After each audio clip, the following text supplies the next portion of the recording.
ఇప్పుడు వీడియోలో మీరు చూస్తున్నది బియ్యం పిండితో చేసిన కుడుములు. ఇవి వినాయకుడికి ప్రసాదంగా పెడితే బాగుంటుంది. ఇంకా అట్లా కాకుండా ఈవినింగ్ స్కూల్ నుంచి వచ్చిన తర్వాత పిల్లలకు స్నాక్స్గా ఇవ్వచ్చు, లేదంటే మార్నింగ్ బ్రేక్ఫాస్ట్గా కూడా తింటే బాగుంటుంది. పచ్చి కొబ్బరి కూడా హెల్త్కి మంచిది. ఇందులో పచ్చి కొబ్బరి కూడా వేసుకుంటాము.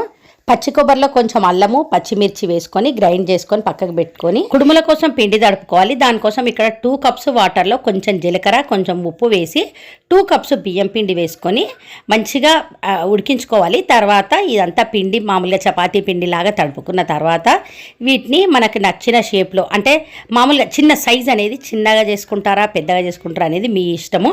ఓపిక ఉంటే చిన్నగా చేసుకుంటే ఇంకా టేస్టీగా ఉంటాయి. ఇవి రౌండ్గా ఇట్లా కుడుముల్లాగా చేసుకున్న తర్వాత వీటిని ఆవిరికి ఉడికించుకోవాల్సింది ఉంటుంది. సేమ్ ఇట్లానే మెంతికూర వేసి చేసుకునేటివేమో దేవుడికి ప్రసాదంగా పెట్టము. కాకపోతే అవి కూడా హెల్త్కి మంచిది కాబట్టి మెంతికూర వేసుకొని సేమ్ ప్రాసెస్లో మెంతికూర వేసుకొని చేసుకుంటాం మేము. అది కూడా వీడియో మన ఛానల్లో ఉంది, ఒకసారి చెక్ చేయండి. ఇట్లా చేసి పెట్టుకున్నవి మనకు నచ్చిన సైజులో చేసుకోవచ్చు అనమాట. కొంచెం చిన్నగా చేసుకుంటే ఇంకా బాగుంటాయి.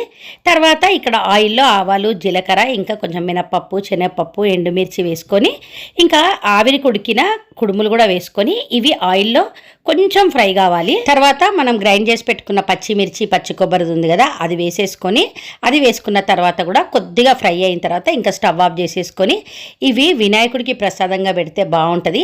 ఇంకా తర్వాత మనం స్వీట్ రెసిపీ కూడా వినాయకుడి ప్రసాదాలలో ఒకటి మన ఛానల్లో ఉంది. అది రాగి పిండి ఇంకా పచ్చి కొబ్బరి కాంబినేషన్తో అవి కూడా ఆవిరికి ఉడికించుకుంటాము.